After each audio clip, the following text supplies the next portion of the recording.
Today I'm sharing a quick review of Rose in Chains by Julie Soto, which is one of my absolute favorite reads of 2025 so far. This is an easy 5 stars and I am desperate for book 2. It's a dark romantasy set in a world where evil has won and our main character Bryony is trying to survive and fight back. The book was originally written as a Hermione and Draco fanfic, but Julie changed the world and the magic system and the character name so that it could be traditionally published. At the beginning of the book, it seems like all is lost for Princess Bryony and her kingdom because they've been taken over by a neighboring kingdom led by the evil Veronica Mallow and her supporters. The prisoners, including Bryony, are captured and sold off at an auction so they can be used as heart springs.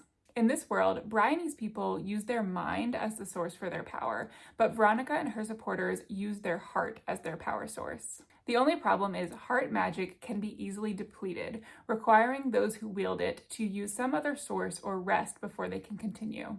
Under Veronica's rule, the most ruthless have turned to using other people as heart springs or their power source, sometimes even depleting them completely. During this auction, Bryony ends up being bought by Tevin Hurst, who is a boy that she's known for most of her life since they went to school together. Back then, Bryony couldn't deny her attraction to him, but he was constantly pestering her and making fun of her mind magic. Now, Tevin and his family are one of Veronica's most powerful supporters. However, as Bryony spends time with Tevin and his family at their mansion, she realizes that her understanding of the situation might not be exactly right.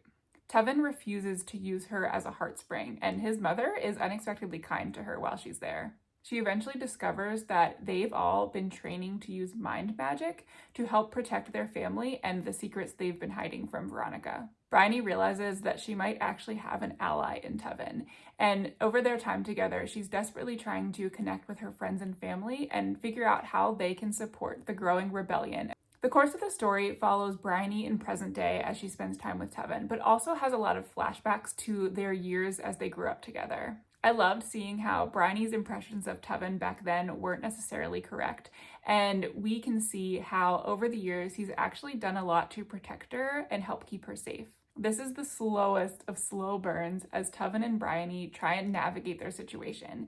Tevin is clearly keeping himself at a distance from her, going against his own desires, and Bryony is struggling with this new information and figuring out what this means for them. There is so much longing right up until the very end of the book, and a few things were revealed that have me absolutely dying for book 2. I also loved how throughout this story you could definitely see Draco and Hermione characteristics and references to the Harry Potter world, but it still felt like its own story. This is absolutely everything I wanted from a romantasy book, so I highly recommend it.